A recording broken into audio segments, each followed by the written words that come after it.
The sky above Seoul was gray, like it had been for 30 years. Stood at the window of the United Nations building and looked at the dead trees below. Most of them would never grow leaves again. The world was dying, and everyone knew it. The floods had taken the coastal cities first. Then the droughts killed the farms. Then the storms destroyed what was left. Half of all humans were gone now. The other half was just trying to survive one more day. Was tired. He had spent 20 years trying to fix things, but nothing worked. Every solution came too late or cost too much or failed in ways no one expected. He was ready to give up. Then the ships came. They appeared in orbit on a Tuesday morning. Huge vessels that looked like they were made of silver light. Every screen on Earth showed the same message in every language. We come to help. Had never believed in aliens before that day. Now he sat across a table from one. They looked almost human, but taller and thinner, with skin that seemed to glow softly. She called herself a diplomat, though her name was too complex for human mouths to say. She spoke perfect Korean. "Your world is dying," she said simply. "We have seen this before many times. We can help you." Why? Asked. He had to know. Nothing in life was free. "Because we can," she replied. "We are old. We have traveled the stars for millions of your years. We have helped 47 civilizations recover from disasters like yours. It is what we do." She placed a small device on the table. It looked like a smooth stone that glowed from within. "This is a biological restoration matrix," she explained. "Place it in damaged soil, and it will slowly heal the ecosystem around it. We will give you 10,000 of these devices. In 50 years, your world will be green again. In 100 years, it will be as it was before your industrial age." Stared at the device. "What do you want in return?" "Nothing," they said. "Use our gift, heal your world, survive. In 200 years, we will return to see how you have progressed. Perhaps then you will join the galactic community as a peaceful, grateful people." It seemed too good to be true, but had no other choice. Earth had no other choice. They left their devices and departed within a week. Organized the distribution. Every damaged ecosystem got a matrix. The devices were placed in dead forests, poisoned lakes, barren deserts, and ruined farmland. Then they waited. Hay Park was the lead scientist at the Seoul Recovery Center. She was the first to see the results. 3 months after placing a matrix in the dead forest near her facility, green shoots appeared. Not just one or two, thousands of them. The soil itself seemed to come alive. "It's incredible," she told during their video call. "The matrix doesn't just clean the soil, it restarts the entire ecological cycle. Bacteria, fungi, insects, everything. It's like the Earth remembers how to be alive." Felt hope for the first time in decades. But one person was not satisfied with just using the devices. Saul was a young engineer who had lost his entire family in the coastal floods. He had survived by being smart and stubborn. He worked at Hay's facility, and he could not stop staring at the matrix. "We should understand how it works," Saul said to Hay one evening. "We don't need to understand it," Hay replied. "We just need to use it. They gave us a gift. We should be grateful." "I am grateful," Saul said. "But what if something goes wrong? What if we need more devices and they don't come back? What if we could make it work better?" Hay shook her head. "They have helped 47 other worlds. They know what they're doing. Don't mess with it." But Saul could not help himself. Late at night, when everyone else had gone home, he took scans of the matrix. He studied its energy patterns. He measured its output. He took small samples from the soil around it and compared them to soil that had no matrix nearby. What he found surprised him. The matrix was incredibly advanced, but it was not magic. It used energy in ways human science did not understand yet, but it followed rules. Rules that could be learned. Rules that could be. Saul did not tell anyone what he was doing. Not yet. He just kept studying and learning and taking notes. Above them all, Earth continued to heal. The gray skies slowly turned blue again. Rain fell in proper seasons instead of violent storms. Plants grew where there had been only dust. Humanity began to hope again. Watched it all happen and felt pride mixed with relief. They had saved them. In 200 years, when the aliens returned, humans would show them a green Earth and thank them properly. He had no idea what was actually going to happen.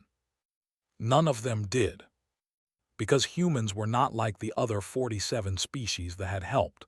Humans did not just accept gifts. Humans took things apart to see how they worked. Humans improved things. Humans shared things. And Saul, working alone in his lab at night, was about to prove that humanity was different in ways the galaxy had never seen before. The seeds of transformation had been planted, not just in Earth's soil, but in human minds. This gift would change everything, just not in the way they expected. 40 years had passed since they gave their gift. Earth was green again. Cities rebuilt themselves between forests that actually had birds in them. The oceans had fish. Children grew up never knowing the gray skies their grandparents remembered. Was 93 years old now. He spent his days in a comfortable apartment in Seoul, watching the world he had helped save. He should have been happy. Humanity had survived. That should have been enough. But something strange was happening, and it worried him. Jin Lee sat across from him, young and excited and completely unaware that he was breaking every unspoken rule. Jin had been Saul's student before Saul died. Now Jin was the leading expert on technology. "Look at this," Jin said, showing a device half the size of the original Matrix. "It does the same work but faster and more efficiently. We can restore a forest in 5 years now instead of 10. Jin said carefully, "They gave us their technology to use, not to change." "Why not both?" Jin asked, genuinely confused. "If we can make it better, why wouldn't we? Isn't that what humans do?" Had no good answer for that. Across the solar system, humans were doing what humans always did. They were expanding, exploring, and improving everything they touched. Bo ran the Mars colony, which was not supposed to exist yet. The original plan said humans would not reach Mars for another 50 years, but someone had modified the restoration matrices to work on Martian soil. Someone else had figured out how to create atmosphere generators based on the same technology. Now Mars had 3 cities and 2 million people. Bo walked through gardens that grew under domed skis and felt proud. 30 years ago, this had been red dust. Now it was becoming a second home for humanity. The said to heal Earth, his assistant reminded him, not to spread to other planets. "They said a lot of things," Bo replied, "but they didn't say we couldn't grow." Deep in space, Captain Wu Han stood on the bridge of humanity's first faster-than-light ship. They had not invented FTL travel themselves. They had studied the ships carefully when they visited. They had figured out the basics. Then they had built their own version. It was slower than ships. It was less elegant, but it worked, and that was enough. "Captain," his science officer called out, "we're receiving a distress signal, unknown origin." Wu felt his heart beat faster. First contact with another alien species. This was the moment humanity had been preparing for. The signal led them to a water world covered in dark oceans. Scans showed cities beneath the waves, but they were falling apart. The planet's star was dying, making the water too hot. "They're called the communications officer reported after translating their broadcasts. "They're aquatic. They've been trying to evacuate their world for 10 years, but they don't have FTL technology. They're going to die here." Wu made a decision that would change everything. "Send them a message," he ordered. "Tell them we can help." They were desperate enough to trust the strange aliens who appeared in their sky. Wu's crew landed on floating platforms and met with their leaders. They looked like large, intelligent seals with hands. They spoke through translator devices. "We are dying," their leader said simply. Our sun grows too hot. In 20 years, our oceans will boil. Wu showed them a restoration matrix that had been modified for aquatic use. This can cool your water and stabilize your ecosystem. We'll give you 50 of them, and we'll teach you how to build FTL ships so you can evacuate if you need to. The leader stared at him. Why would you help us? What do you want? Nothing, Wu said. Someone helped us once. Now we help you. That's how it should work. When word got back to Earth about what Wu had done, the debate was fierce. We can't just give away advanced technology to every species we meet, the UN Security Council argued. They gave it to us. It's not ours to share. Yes, it is, Jin Li countered. They gave it to us. That makes it ours, and we can do whatever we want with what's ours. Other alien species started hearing about the humans. At first, they were curious. Then they were concerned. They had rules. You helped species by giving them what they needed and no more. You taught them to be grateful and peaceful. You kept them dependent so they would never become threats. Humans were breaking all these rules. They were improving technology. They were spreading faster than any new species should. And worst of all, they were helping other species without asking permission from anyone. They did not just survive. They thrived. With cooled waters and new technology, they built underwater cities more beautiful than before. They learned to build ships from human designs. They started exploring their own solar system. Other struggling civilizations heard about this and came looking for help. They did not go to the council. They came to Earth. Mi became the coordinator of what humans started calling the Help Initiative. She was not a scientist or a soldier. She was a social worker from who believed that if you could help someone, you should. We have requests from 12 different species, she told the UN Assembly. All of them are facing extinction events. All of them heard that humans share technology that can save worlds. We're not supposed to interfere, the opposition said. Who made that rule? Mi asked. Not us, we're just doing what's right. Humanity sent help missions to 12 worlds. Some were dying from plagues, some from environmental collapse, some from wars they could not stop. Human volunteers brought modified technology, medical knowledge, conflict resolution training, and most importantly, hope. And something strange happened. The species that humans helped did not become dependent. They became active.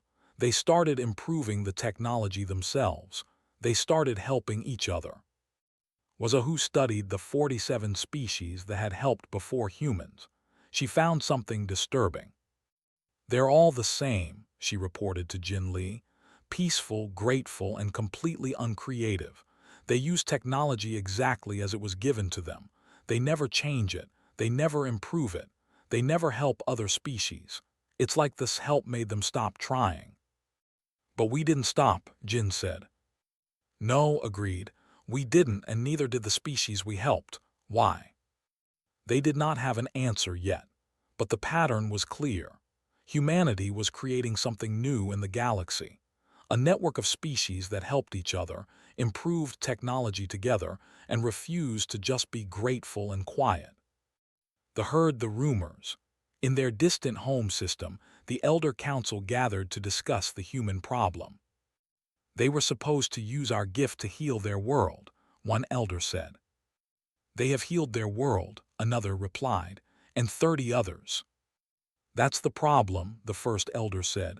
They're changing everything. The decision was made. They would return to Earth early, 150 years ahead of schedule. They needed to stop what humanity had started before it spread any further. Back on Earth, watched the news feeds showing human ships helping aliens he had never heard of. He felt proud and terrified at the same time. What have we done? He whispered to himself. The answer would come soon enough. The Galactic Council chamber floated in neutral space between star systems. It was ancient, built by the millions of years ago. The walls showed images of the 47 civilizations they had saved, all of them peaceful, all of them grateful, all of them exactly where they wanted them. Song stood at the speaker's platform and looked at the assembled aliens. Some had scales, some had fur, some were just clouds of gas in containment suits. All of them were staring at him with expressions that ranged from confusion to anger. Ambassador Song, the council leader said, his species was old and respected. Your people have violated the preservation protocols 17 times in the last decade. You have shared restricted technology with species who were not ready for it. You have interfered in natural extinction events. You have destabilized the careful balance we have maintained for. Kept his voice calm.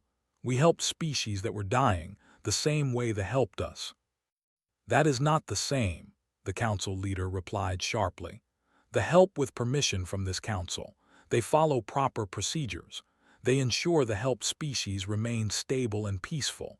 You humans just give away technology to anyone who asks. So we should let them die while you debate, asked. Some species are meant to fail, another council member said. It is the natural order. Felt anger rise in his chest, but he pushed it down. Getting angry would not help. They didn't let us fail. Why should we let others fail when we can help? The council had no answer that satisfied anyone. The meeting ended with a warning. Humanity must stop its help initiative or face sanctions. Returned to Earth and reported to the UN. They want us to stop helping. Will we? Someone asked. Mi stood up from her seat. She was famous now, the face of human compassion across dozens of worlds. No, she said simply, we won't. The help initiative continued. Mi organized it like a military operation, but with doctors and engineers instead of soldiers. Human volunteers went to struggling worlds and did what humans did best. They solved problems. On a world called, a plague was killing millions. Human medical teams arrived with genetic analysis tools modified from biorestoration technology. They mapped the plague in 3 weeks and created a cure in 2 months. The entire species would have been gone in a year. Now they were building statues of the human doctors who saved them. On a frozen moon named, a primitive species was freezing to death as their sun dimmed. Humans brought atmospheric processors and taught the how to build underground heated cities. They had been rated as too primitive to save by the Galactic Council. Now they were writing poetry about the strange, warm aliens who refused to let them die. Jun Bei was just a freighter captain. He hauled supplies between human colonies and got paid enough to keep his ship running. He was not a hero. He was not a diplomat. He was just a guy trying to make a living. But when his ship's sensors picked up a distress signal from a nearby system, he went to investigate. That was what humans did. The signal came from a generation ship limping through space. Its engines were failing. Its life support was barely working. Inside were the last 5,000 members of a species called the. Their world had been destroyed by an asteroid 60 years ago. They had been traveling to find a new home ever since. Jun's crew boarded the ship and found chaos. Systems failing everywhere. People dying of diseases that came from too many years in recycled air. No hope left in anyone's eyes. We can't save them, his engineer said. They need a new ship, new medical equipment, everything. It would take years and cost more money than we have. Jun looked at the children staring at him through a viewing port. They were thin and sick and scared. Then we'll get help, Jun said. He sent out a call on all human frequencies. This is Captain Jun Bei. I found a dying generation ship. They need everything. Who can help? The response shocked him. 70 human ships changed course to his location. They brought medical supplies, engineers, extra life support systems, food and water. 3 ships were empty colony transports. They offered to take the to a habitable world humans had surveyed but not claimed yet. Within a week, they were saved. They cried when they realized strangers had dropped everything to help them without asking for anything in return. Why? Their leader asked Jun, why do this for us? Jun shrugged, because we could, isn't that enough? back on Earth, continued her research into this other saved civilizations. The more she studied, the more disturbed she became. She called Jin Li to her lab and showed him the data. Look at this. The saved a species called the 3,000 years ago. There were brilliant engineers before they arrived. They had crude space travel, complex mathematics, amazing architecture. And now, Jin asked. Now they use technology exactly as given. They haven't invented anything new in 3,000 years. They're peaceful, happy, and creatively dead. Jin stared at the data, all 47 species. All 47 confirmed. This help doesn't just save species, it changes them, makes them content, grateful, dependent. They stop trying to improve things because they already gave them everything they need. But we didn't stop, Jin said quietly. No, and neither did the after we helped them, or any of the others. We taught them to help themselves and keep growing. That's different from what to do. Jin felt cold. Does the council know we figured this out? I don't know, said, but they're coming back, early. I saw the announcement this morning. They'll be here in 6 months. The news spread across Earth and its colonies. They were returning, 150 years ahead of schedule. They were bringing the full Galactic Council with them. Song knew what this meant. They're coming to stop us. Mi organized her volunteers, preparing them for the possibility of forced shutdown. Keep helping, she told them. Until they physically make us stop, we keep helping. Across the galaxy, 33 different species owed their survival to human intervention. They heard they were coming to stop the humans. They began organizing themselves, though no one was sure what they could actually do. Jun Bei and they arrived at their new world. The leader asked Jun to stay for their landing ceremony, but Jun had already received his new orders. I have to get back to Earth, he said. Something big is about to happen. We hear they want to stop you from helping others, the leader said. That's wrong. You saved us when no one else would. We won't forget that. As Jun's ship left orbit, he looked back at the planet that now had a chance because humans refused to let strangers die. He wondered what would happen when they arrived. He did not have to wonder for long. The fleet appeared at the edge of human space 3 days later. And they were not alone. Behind them came the ancient powers of the galaxy, species older than human history, civilizations with weapons that could destroy stars. They were all coming to Earth. The message was clear. Humanity would stop changing the galaxy, or humanity would be stopped. The fleet hung in orbit above Earth like a silver cloud. Behind them, spread across the solar system, were ships from 30 other ancient civilizations. Some were beautiful, some were terrifying. All of them carried weapons that could turn planets into dust. Stood in the UN command center and watched the displays. She was Earth's prime minister, chosen because she was calm in crisis. But she did not feel calm now. She felt like she was watching the end of humanity. They're hailing us, the communications officer said. Put them through, replied. The diplomat appeared on the screen. The same species that had helped Earth 150 years ago, though this was a different individual. Her face was harder than the one that had given them the gift. Prime Minister, they said, we must speak, in person. Bring your military commanders and your chief scientist. Come to our flagship within the hour. It was not a request. Took Admiral Sung Oh and Jin Li with her. Sung commanded the United Earth Defense Fleet, which now had 200 ships. They were impressive by human standards. Compared to the force surrounding Earth, they were toys. Na insisted on coming too. She was a philosopher and historian, not a diplomat, but she had studied the extensively. You'll need someone who understands what they're really saying, she told. The shuttle ride to the flagship was silent. Each of them knew this might be the last time humans had any control over their own fate. The council chamber was enormous and empty except for a single table. The elder council sat on one side. Their faces were blank, unreadable, and her team sat opposite them.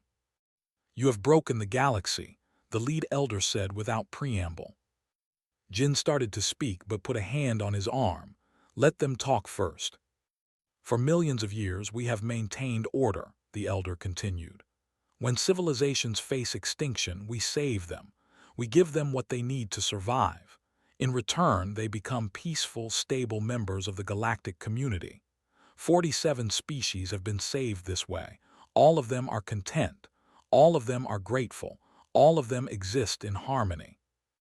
"Until you saved us," said quietly. "Yes," another elder replied. "Until we saved you. We thought humans would be like the others. We were wrong." A third elder leaned forward. "You did not just use our gift. You tore it apart to understand it. You improved it. You spread across your solar system like a virus. And worst of all, you started giving our technology to other species without permission." "We helped people who were dying," Sung said, his voice hard. "That is not your decision to make," the first elder snapped. "The Galactic Council decides which species receive help. We have systems. We have protocols. We have reasons for everything we do." Na spoke up. "What reasons?" The elders exchanged looks. Finally, one of them decided to tell the truth. "Gratitude creates peace," the elder said. "When we save a species, they remember forever. They become dependent on us for advanced technology. They never threaten us. They never challenge the order we have created. They exist in perfect stability for thousands of years."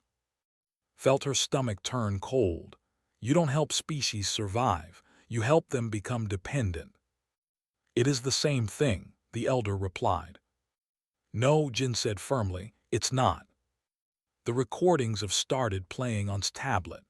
The old man had recorded his thoughts before dying, knowing this confrontation would come. His voice filled the chamber. "When they came to us, we were grateful," his voice said. "But gratitude is not the same as obedience. They gave us a gift to save our world. We took that gift and made it better. We shared it with others because that is what sentient beings should do. We paid their kindness forward, not back. If they cannot understand that, then they were never truly kind." The elders looked uncomfortable. "You have disrupted everything," one elder said. "The 33 species you have helped are not content.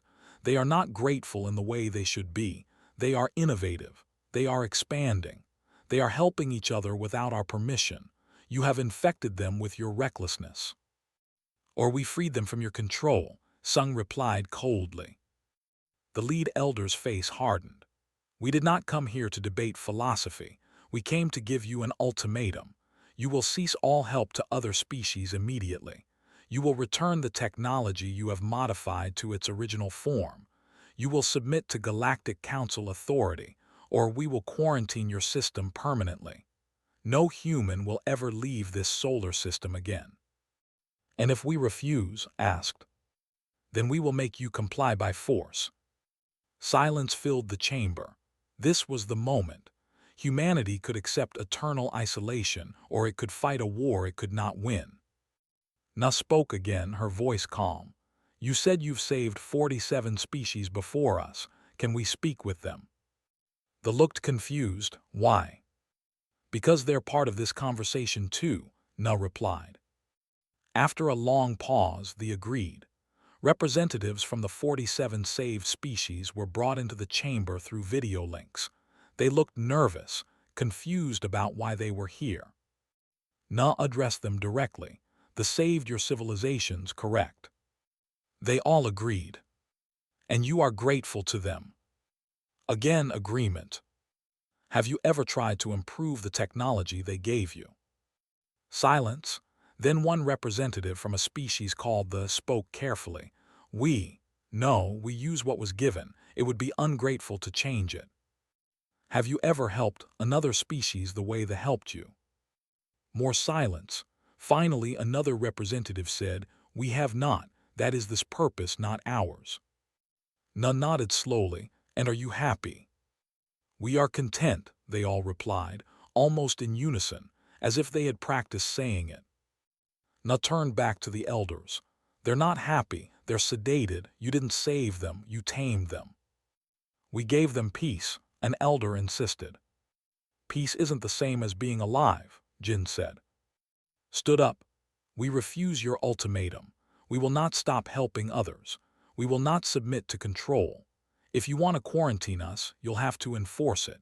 And every time one of your saved species asks why they're not allowed to help each other the way humans do, you'll have to explain that it's because you prefer obedience to actual freedom. The elders looked at each other. Then you choose war. No, said, you choose war. We choose to help people. There's a difference. The meeting ended, and her team returned to their shuttle. As they flew back to Earth, Sung prepared his fleet for battle. Jin started distributing weapon designs to Earth's colonies. But Na looked at with something like hope in her eyes. Did you see their faces? Na asked. The saved species. When we asked if they'd ever tried to help others, some of them looked sad, like they'd never thought about it before. Will that matter? Asked. Maybe, Na said. Seeds take time to grow. Back on the flagship, the elders prepared for war. But they also noticed something strange. Communications from several of the 47 saved species were flooding in, questions they had never asked before.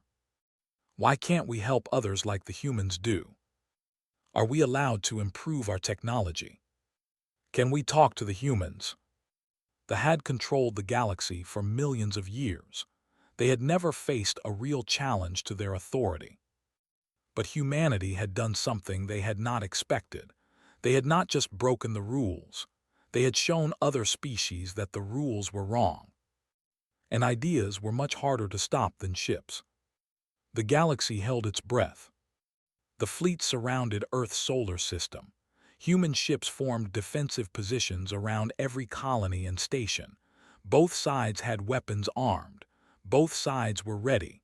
One wrong move would start a war that could kill billions. Did not sleep for 3 days. She stayed in the command center, watching displays that showed ships moving into position like pieces on a chessboard. Sung-Oh stood beside her, his jaw tight. If they attack, we last maybe 6 hours, Sung said quietly. Their weapons are millions of years more advanced than ours. I know, replied, but we can't give in. If we stop helping others, we might as well not have survived at all. Then something unexpected happened. They arrived first. 300 ships, not built for war but carrying whatever weapons they could mount. They positioned themselves between Earth and the fleet. This is the Defense Force, their admiral broadcast on all channels. Humanity saved us when we were dying. We will not let anyone harm them. The Galactic Council was furious. They are violating neutral space laws. They must withdraw immediately. They did not move. Then they came. 5 generation ships, slow and old but carrying thousands of people ready to fight. We were dead in space, their leader broadcast. One human captain stopped to help us when he had no reason to. We stand with humanity. More ships arrived. They sent their rebuilt fleet. They sent mining ships retrofitted with weapons. Species that humans had helped came from across the galaxy. Not all of them, maybe a third, but that was enough to change everything. They positioned themselves around Earth's solar system, a ragged defensive line of grateful civilizations. The elders held an emergency meeting. This had never happened before. The saved species were supposed to stay grateful and peaceful.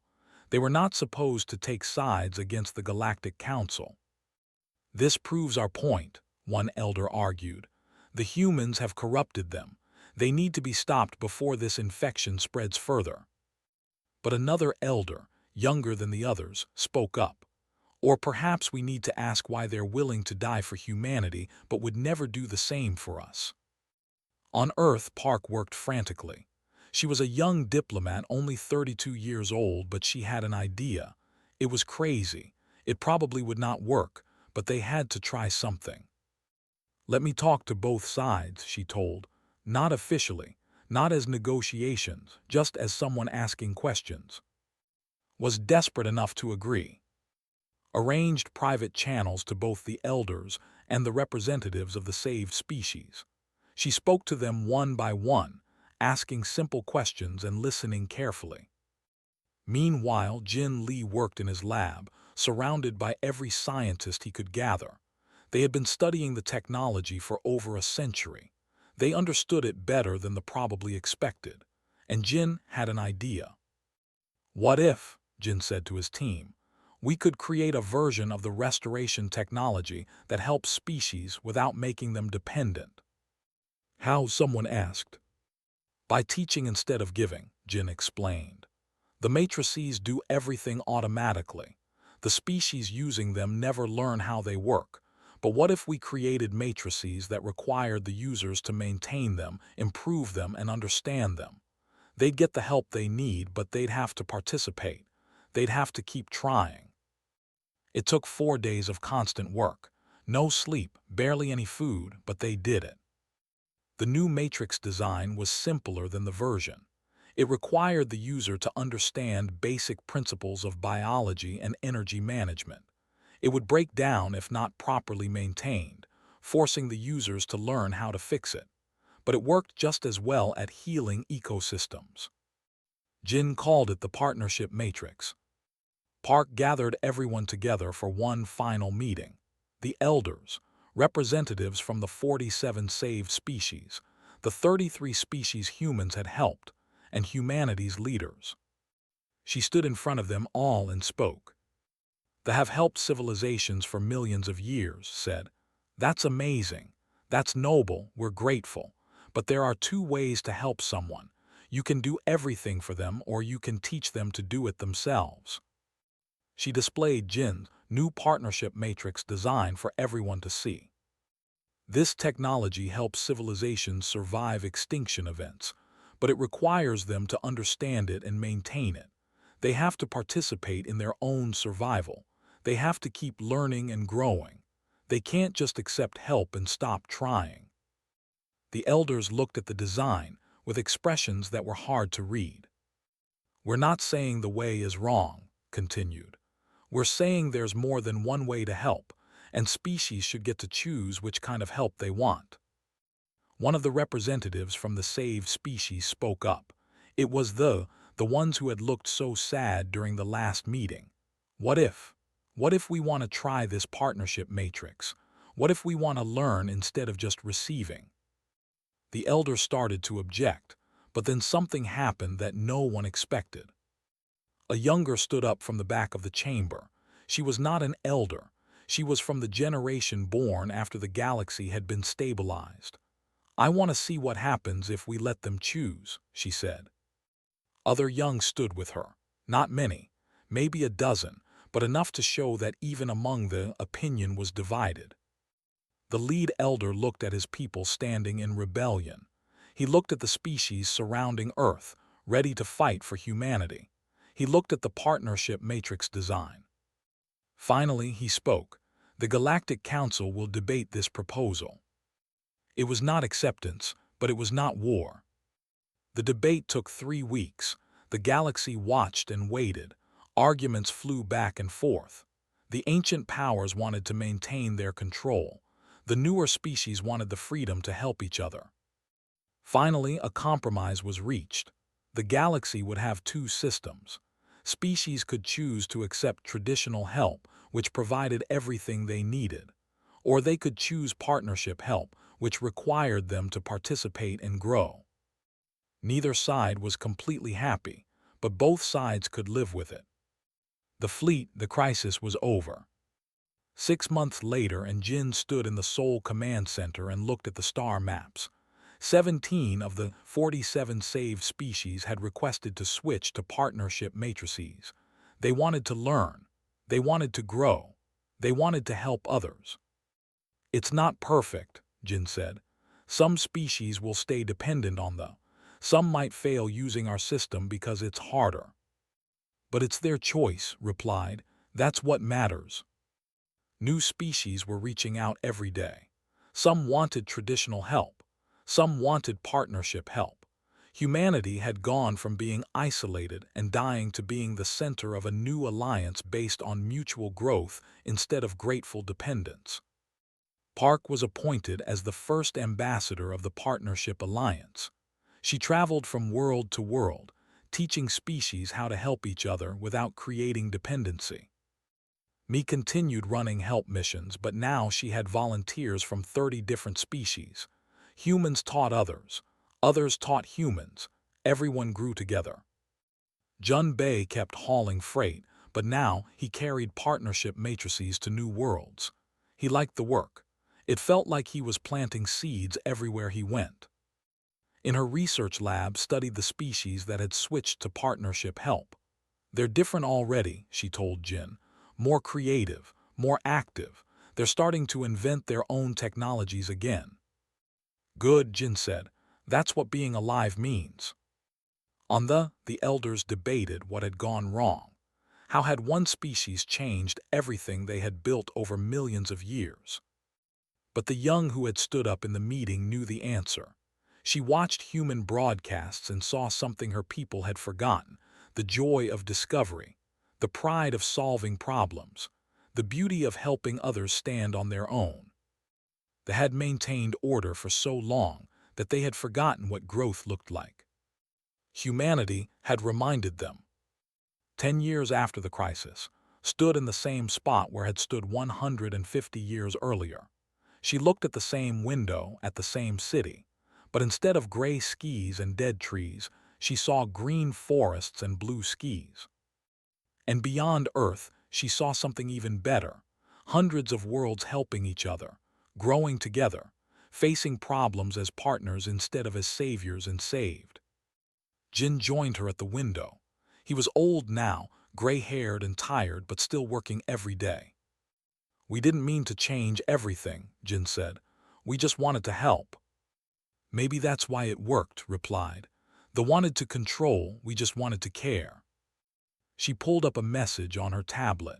It was from a species called the Toral, living on the far edge of the galaxy. They were facing a food shortage and had heard about the Partnership Alliance. "They want our help," said.